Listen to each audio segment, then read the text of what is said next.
पंचो देखा है हम मंगू भैया कलाकार आकाशवाणी वाराणसी पाती के माध्यम से गांव का हाल चाल आप सब बतावे चाहते ही सुने कि पाती में कुल ठीक लिखल हो ठीक है बाटे हाल गांव का। पाती में कुल ठीक लिखल हो ठीक है बाटे हाल गांव का। अगोजी डंडा रोज उठल बा दूषित हो चौपाल गांव का। पाती में कुल ठीक लिखल हो ठीक है बाटे हाल गांव का। रंगई बुधई राम जियावन जेल गए सावन में धइके। रंगई बुधई राम जियावन जेल गए सावन में धइके। बढ़ा रहल मन तीनों का खूब फरकत रहन गड़ासा लइके।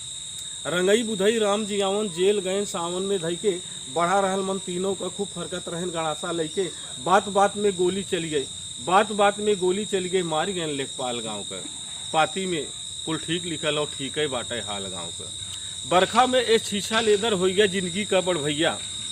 बरखा में एक शीशा लेदर हो गया जिंदगी का बड़ भैया। नल्ला भर बकरीन में पानी नारे में अब चलत बनैया। बरखा में एक शीशा लेदर हो गया जिंदगी का बड़ भैया। नल्ला भर बकरीन में पानी नारे में अब चलत बनैया। और चारियों कैती लगे समुंदर घरवों लागे ताल गाँव का। पाती में कुल ठीक लिखल हो ठीक है बाटे हाल गाँव का।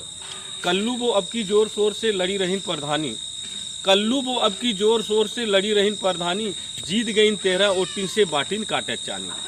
कल्लू वो अब की जोर शोर से लड़ी रहीन प्रधानी। जीत गईन 13 ओटिन से बाटिन काटे चानी। और डपट के हमहू सबसे बोलें भाई बाटिन कोतवाल गाँव का। पाती में कुल ठीक लिखल हो ठीक है बाटे हाल गाँव का। झमनी काकी परसों मरिए कक्का के अब चढ़त पानी। झमनी काकी परसों मरिए कक्का के अब चढ़त पानी। हैजा में अवतरिया मरिए ईता हो गए बात पुरानी। झमनी काकी परसों मरिए कक्का के अब चढ़त पानी। हैजा में अवतरिया मरिए ईता हो गए बात पुरानी। और पाँचक में पुनवसिया मर के भूत भयल बिकराल गाँव का।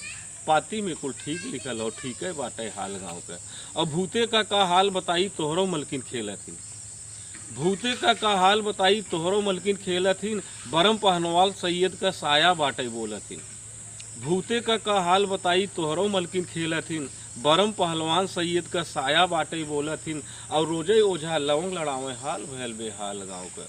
रोजे ओझा लवंग लड़ावे हाल भयल बेहाल गाँव का। पाती में कुल ठीक लिखल हो ठीक है बाटे हाल गाँव का। पाती में कुल ठीक लिखल हो ठीक है बाटे हाल गाँव का।